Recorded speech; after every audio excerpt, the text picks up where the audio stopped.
Dalina, thanks so much for being here. Thanks for having me. Congrats on the book. Thank you. I remember just a twinkle in your eye. I know. So you go to school and you study to be a registered dietitian. When you go in, what is the goal? Like my goal professionally or? Mhm. Okay, so my Or like goal. change the world theory. Yeah, I mean, I think my whole change the world theory was very much like I'm going to cure diabetes. Like I'm going to go into the community and I'm going to make everyone healthier.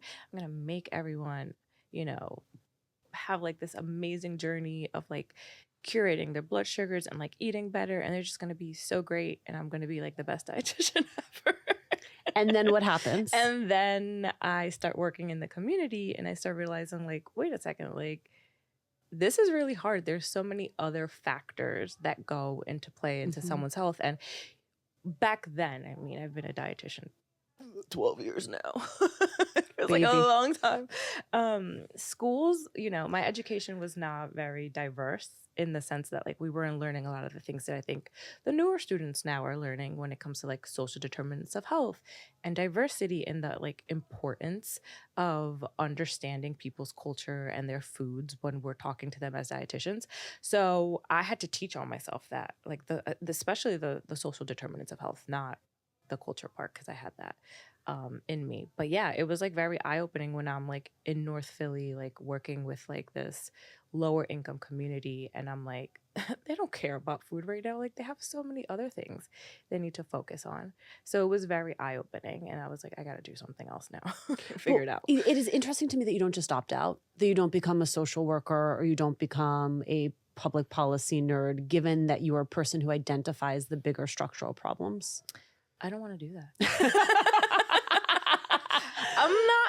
I know people don't like the word lazy, but I was like, I'm not going back to school. I am not doing that.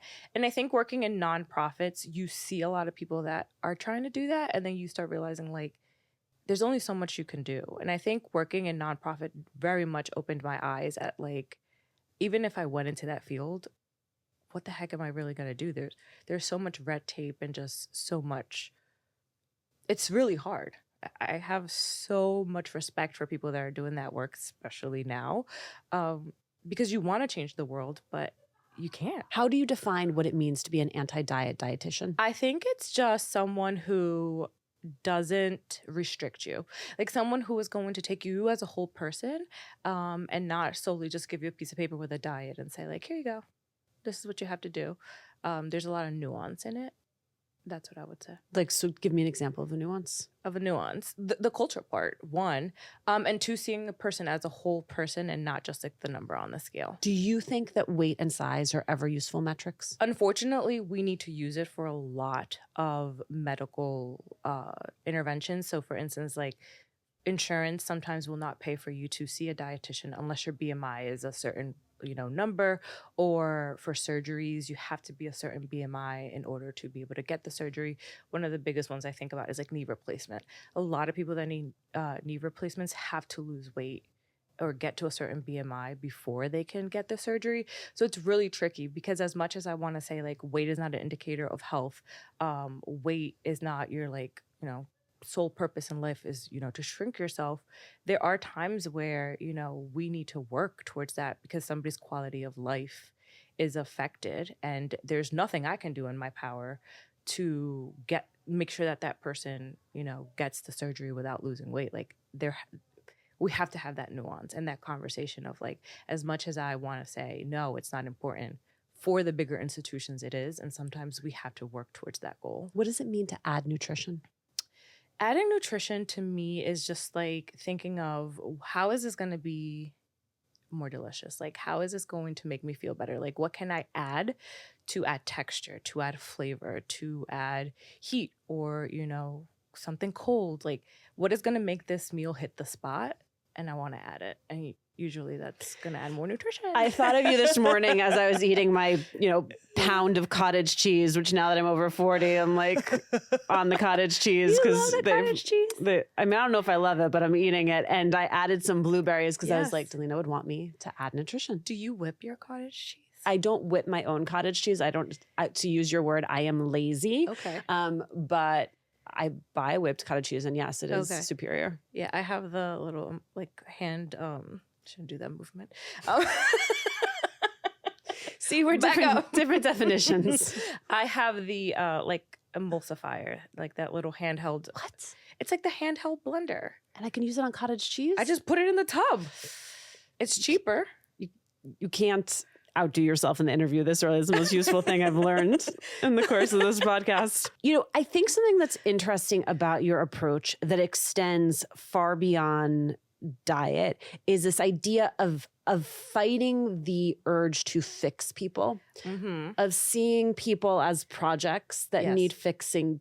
Do you have a moment that distilled to you that like fixing someone was not the answer?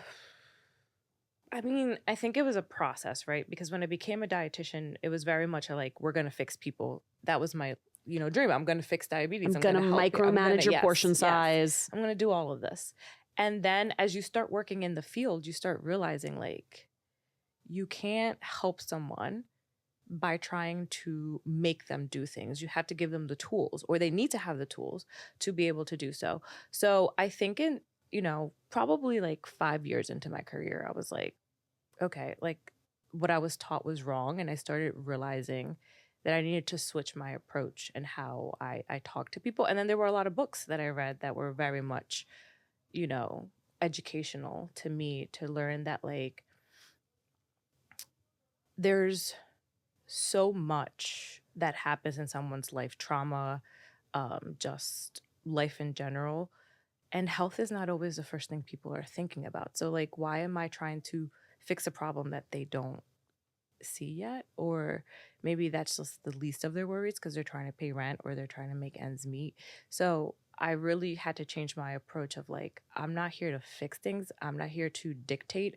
I'm really here to educate, and you get to choose your path of like what you want to do. Have you been able to extrapolate that idea of not fixing people or seeing people as something that needs fixing into other aspects of your life?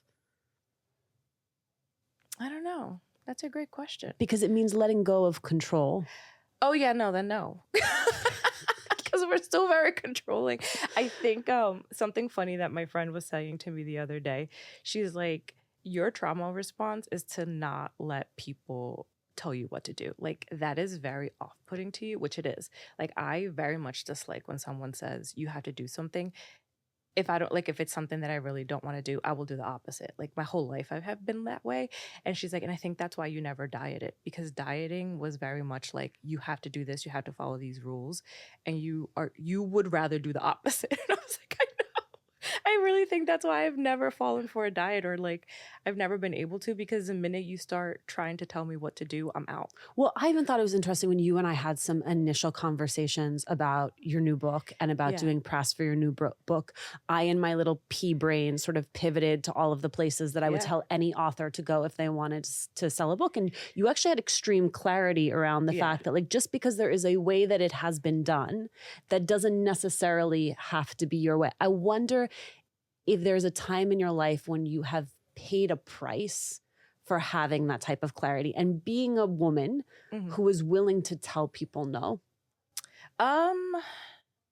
Maybe not for saying no, but definitely for like being who I am, maybe for sure. I think that there's a lot of times, a lot of opportunities where people are just like, we need you to do this. And I'm like, no. So then they're like, all right, I'm going to back out then. I'm not going to, like, brands and like, I'm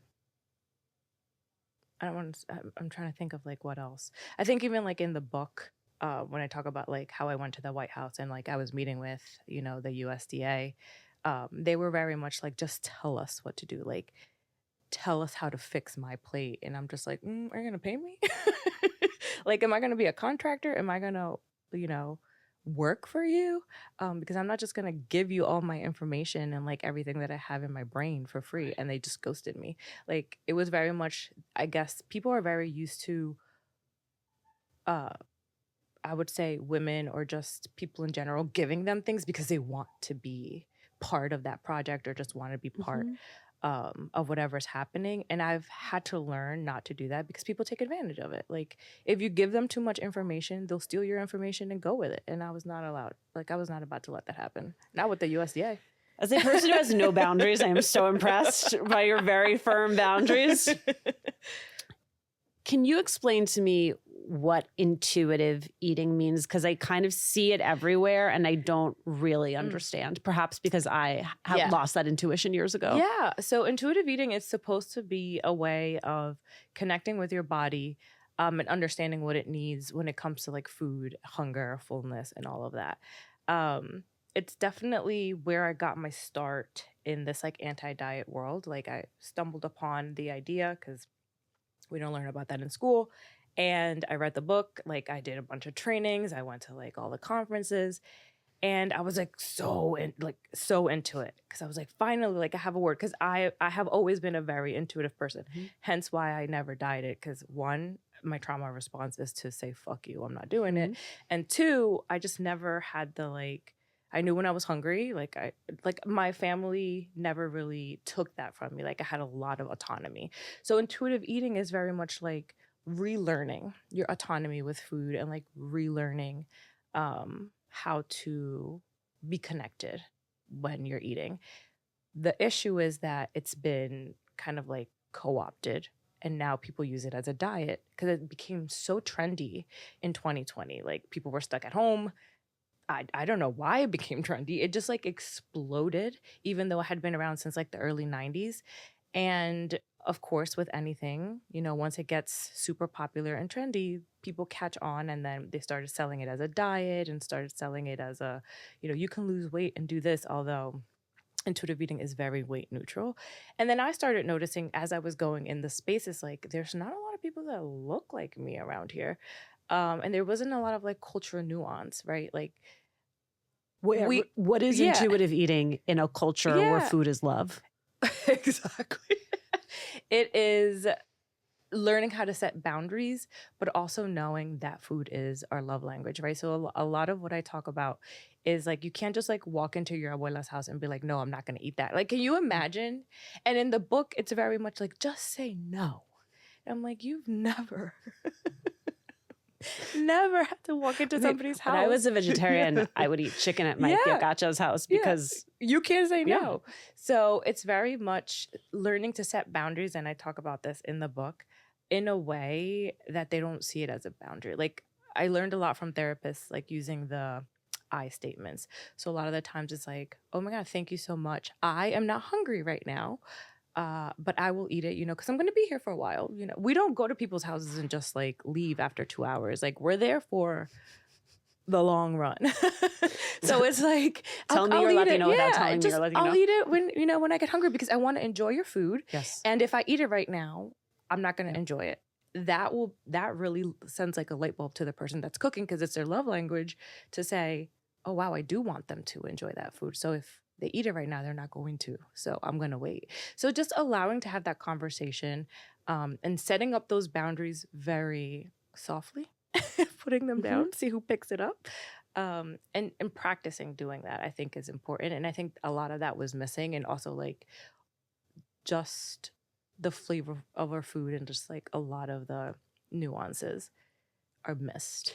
If diet culture is about control, who is it then that benefits from diet culture? Patriarchy. It's about controlling women in general. I mean, when we think about if you're so busy, and I forgot whose quote this is from some book, they say, if you're so busy trying to control your body, you're not going to rise up to fight against like all of the shit that's happening in the world. And it's so true. Like that's why when crazy stuff is happening from like a political aspect, we see the rise of like the thin ideal come up because it's a way to like silence and keep women distracted. Yeah, I'm too hungry to go to a march. Yeah, exactly. Right now, of course, GLP-1s. Yeah. A huge topic of conversation. Yeah. So for people who have not referenced them that way, that's Ozempic, Wegovy, Rybelsus, Mounjaro, Zepbound. I think that captures most of them. I think so. Do you have a take on them? I think everybody has body autonomy. I think the most important thing is having the consent when you're taking them and understanding how the drug works and what it's meant to do. I think a lot of people are going in, buying them from online, not speaking to a doctor. they are compounded, so they're not like the FDA approved drug. And so you are taking something without even knowing what the side effects are, how it's going to impact your body. And so in my practice, I see a lot of people who just started the drug and then the doctor never told them anything about what could happen to their body and what to expect. And that makes me really sad, because you should go into any medication knowing the pros and the cons so that you can make a choice. And I think that right now most people are just like, I just want to lose weight, but they're not thinking of the long term.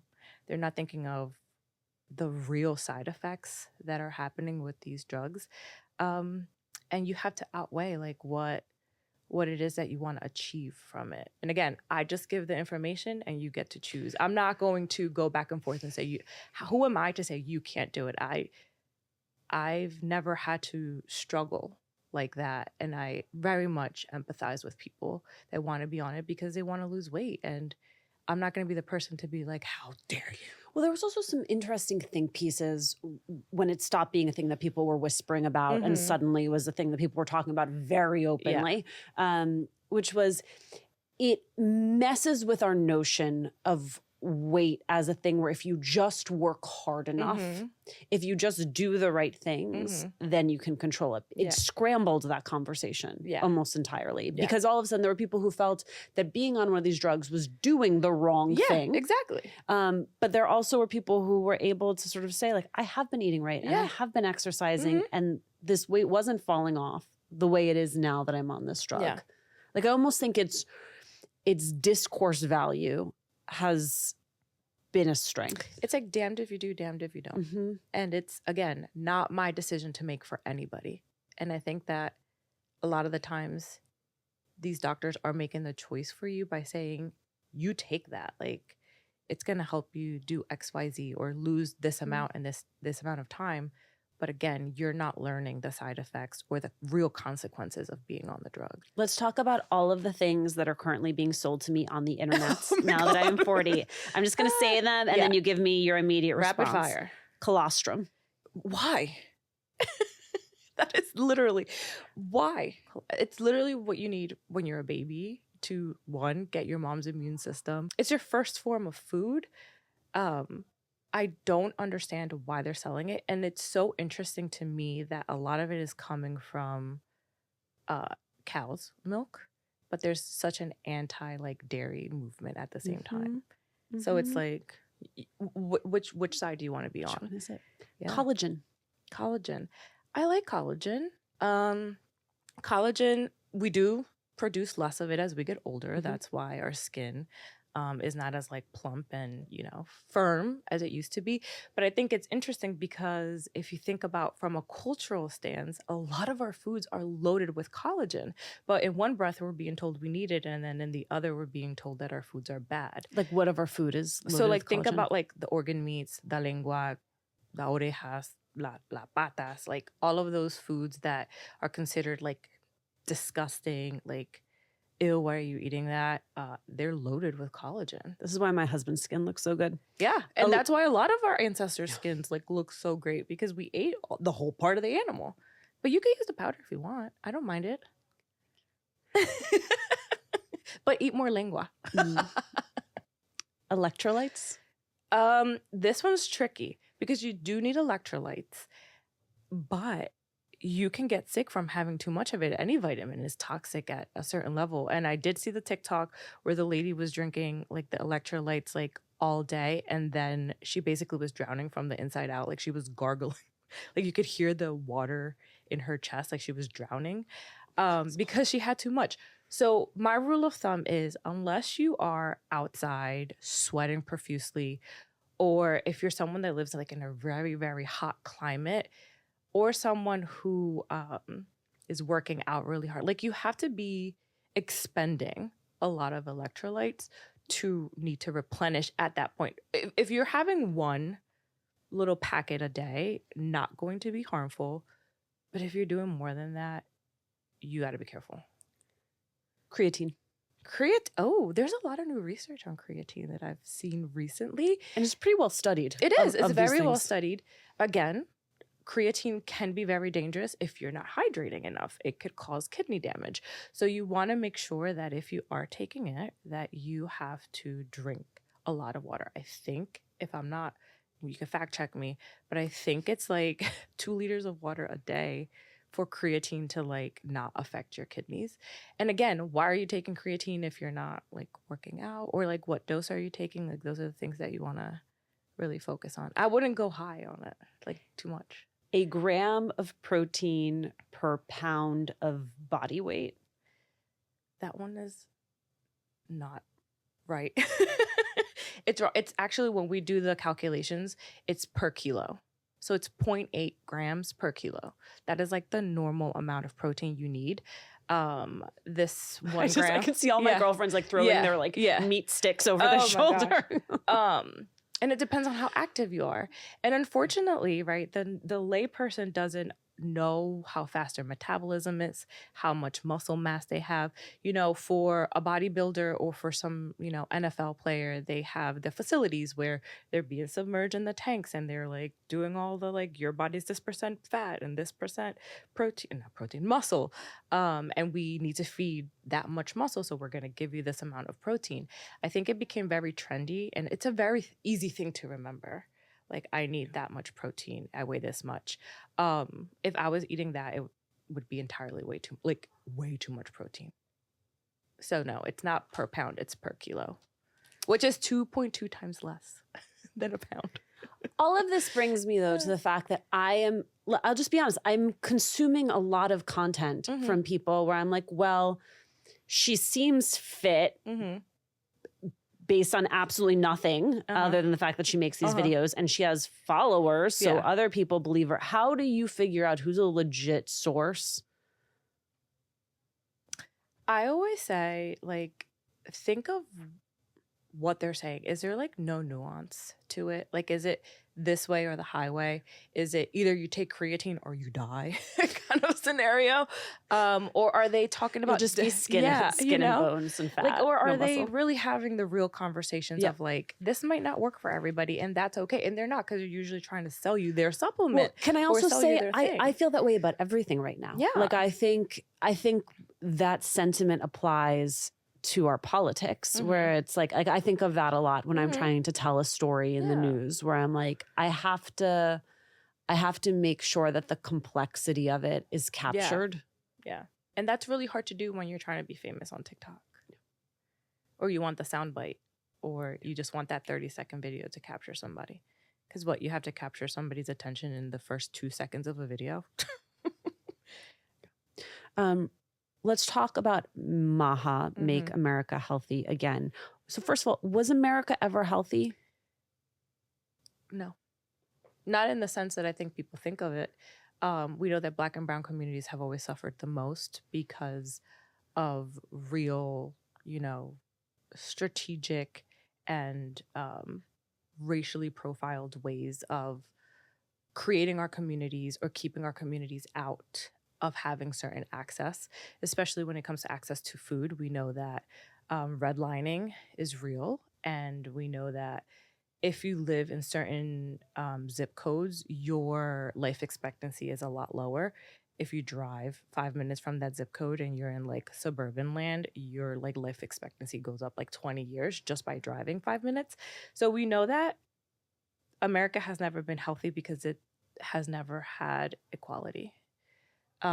Because we can't talk about health until everybody has the same access to all of the same foods, all of the same healthcare, all of the same resources. So if you had the ability to make America healthy, could wave a magic wand, what would you do? One, people need to have access to food. That's the first thing. And access to healthcare. And access to healthcare that is going to be equitable. That's the word I want to use. Green spaces, walkability. Yes, walkability, supermarkets, access to fresh fruits and vegetables.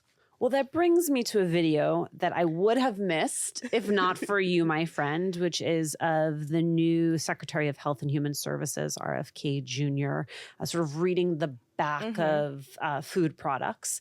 And he reads a lot of things, but he gets to riboflavin.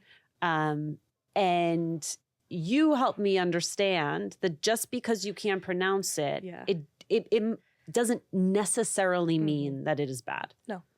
I think that is one of those very unnuanced, clickbaity, like we just want to get your attention really quick type of ways of thinking and videos. The way that we label food in the US is different than other countries. Everybody has their guidelines. We use a lot of the time the organic chemistry name. So we're going to use the long form, super hard to pronounce, I can't even pronounce them, words. Riboflavin is one of those that is not, because it's a vitamin. So a lot of the times vitamins are listed in our food labels in the colloquial, or like the name that most of us would understand. But people, don't take nutrition classes, aren't going to know that. But yeah, riboflavin is B2. And it is a vitamin that we need. And that's why our foods are fortified with it, or it's naturally occurring in that food. And as you point out, they're pursuing that vitamin in other forms. Yeah. Like they're telling you to like load up on the B complex, which has riboflavin in it. Now that the book is out and your practice is booming, like what is the next goal? I don't have one. I think I just need to just do what I'm doing. I don't want to do anything different and expand. Like why try to, add more to my plate? I actually just want to do less and chill. To be honest, I don't think I have another goal right now. You realize how that flies in the face of the hustle culture that you and I were raised with. I don't want to hustle. I want to just want to hustle? Yes. I very much was like, I'm going to have a private practice that has like 10 people in it. I'm going to like be in every state, which I can't because of just laws and licensure. But I think that being the eldest daughter of an immigrant family, I have always had to do the hustle thing and like take on more than I could, do. And now I'm learning that like I probably should like take care of myself in the sense of like I need to do less. It's hard, but I'm trying, and that's why I'm not setting a goal for anything else. What are you going to say to your daughter the day she comes home to you, if it hasn't already happened, and you realize that diet culture has pierced everything that you've taught her? It's probably going to be a hard conversation. I guess I would just have to really sit down and ask her questions about like what does this mean? Like, why are you doing this? We already have conversations like that, because school or, the health teacher is always talking nonsense. She's very self-aware, but she's not a teenager yet. So it's just going to be me being an active listener and compassionate parent, and hopefully I'll navigate it when I get there. I have no idea. She's going to weaponize everything that is in your book against you. She's going to be like, I don't want this right now. Well, she does that now. You said, listen to my belly. Or my son will be like, well, I left room in my belly for the ice cream for after dinner. My child tries to convince me she has two bellies. Oh, that's a good one. Yeah, she's like, no, that's not my dessert belly. Oh, I love that. Yeah, my dinner belly's full. I love a dessert belly.